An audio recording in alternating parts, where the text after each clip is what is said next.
Welcome to my part one of Ask Me Anything. I have been doing a lot of educational content recently, but I thought it would be probably helpful and maybe a little bit entertaining for you guys to get to know me a little bit more. So I asked you guys on Instagram, Twitter, and Discord to submit your questions in an effort to maybe embarrass me or get to know me better.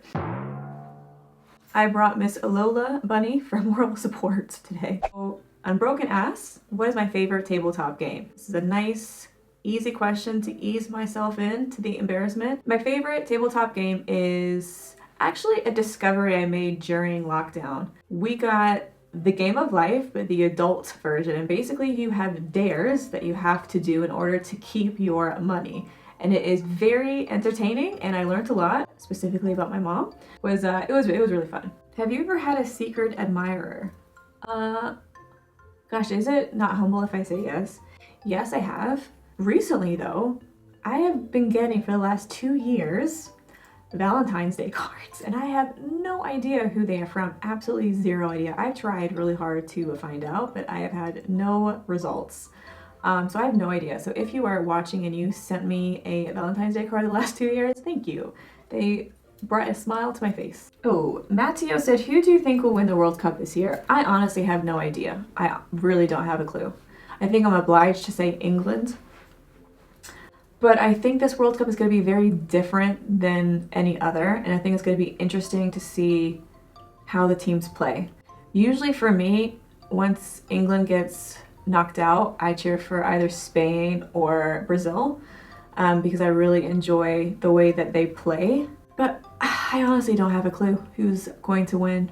I am not sure. I'm gonna keep an eye out. And also I'm going to be doing, for anyone who cares, I'm gonna be doing a World Cup Fantasy Football League. So if you want to join or you're interested, hit me up on Instagram, and when the time comes and the World Cup comes around, I will add you, and yeah, may the best person win. It's gonna be me though, so unlucky.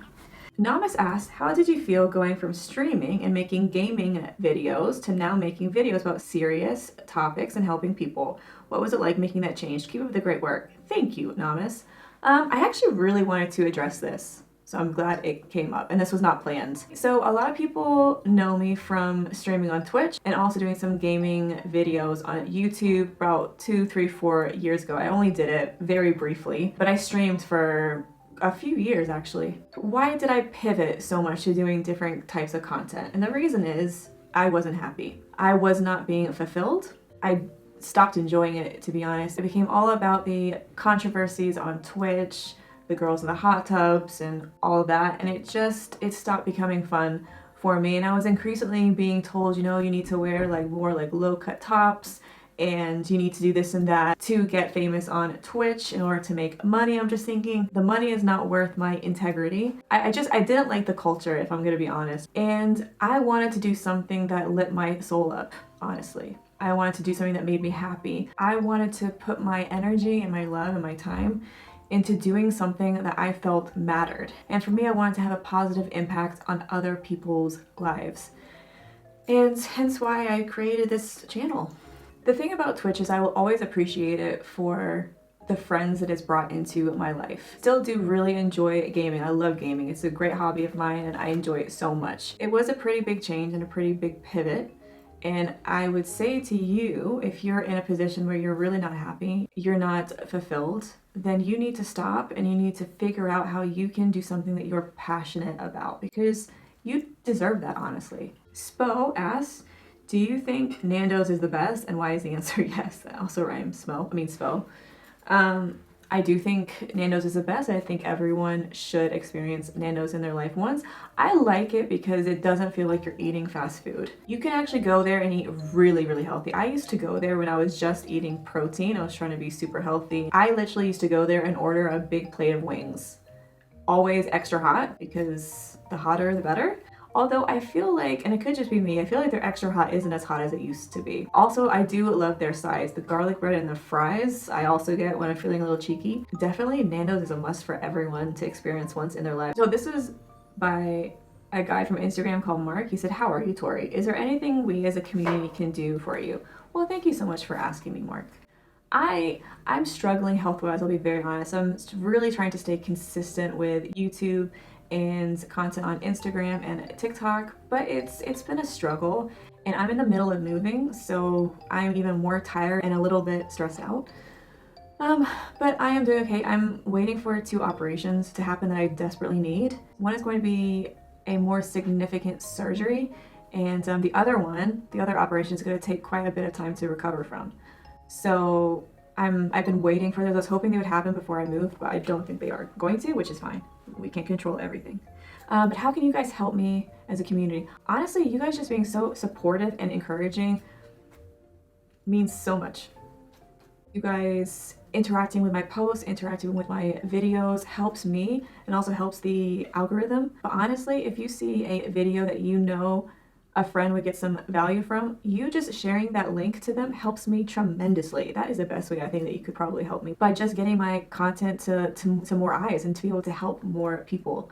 But yeah, just you guys being so encouraging and supportive, honestly, and I know people say this a lot, I want you to hear this is really a big thing for me. It really touches my heart in ways that you don't even know. So thank you. Hire asks, what if any piece of entertainment, music, movie, TV show, book has had a real life impact on you? Whew, it could be a potentially very large question, but okay, I'll give you one example. I think one that really pops into my mind.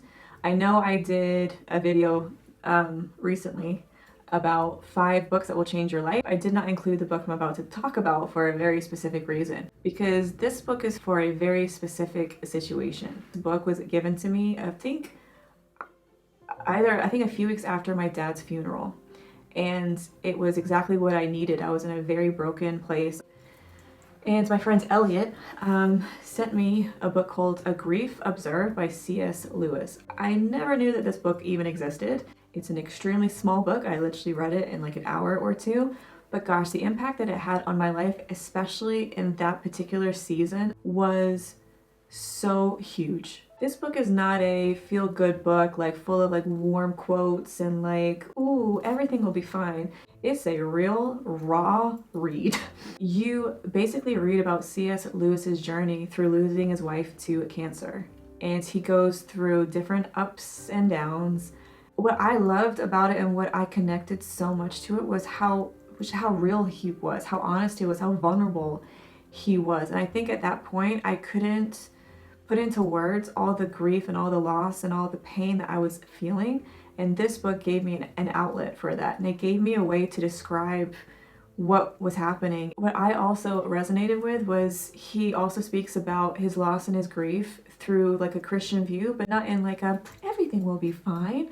Because, you know, when I lost my dad, the amount of people, even days after, was like, time is a healer, you'll be fine. Just give it a month or 2 months or whatever. And honestly, I want to punch people who say that, because it's not true. Time is not a healer, actually. You just get better with walking with your grief, and your life will grow around your grief. It doesn't go away, ever.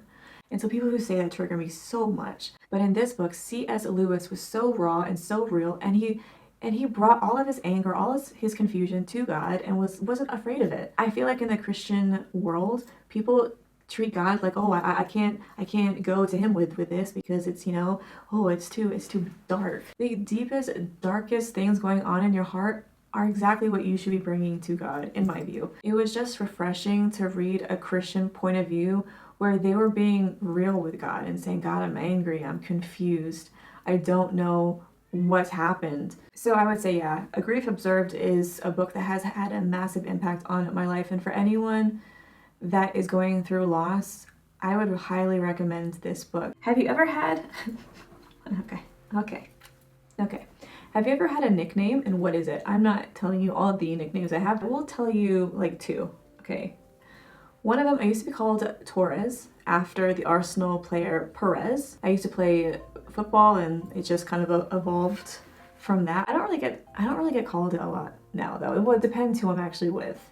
And the other one is from the movie Bring It On. I get called Torrance or Tor, and yeah, it's that happened from a young age, like 13 or 14. Because Bring It On is the best cult classic movie, honestly. Julian asks, what are your plans with your YouTube channel in the short and medium term? Honestly, My plan for the short term and in the medium term is to stay consistent. And that is my goal, and that has been my goal since starting up again in June, staying consistent. My whole thing about my YouTube channel is I want to have a positive impact on whoever is watching. And my particular passions are helping people in their 20s and 30s where they feel like life is left them behind. Maybe something has happened and they feel a failure, or their life looks nothing like what they thought it would. I want to get into the trenches with people like that and let them know that they are not alone. Like, I have gone through 15 years of it, and I actually want to be able to share my wisdom, my experience, and give my advice on different things that can and probably will happen in life at some point. I don't want people to feel like they're on their own, because honestly, I felt like I was on my own.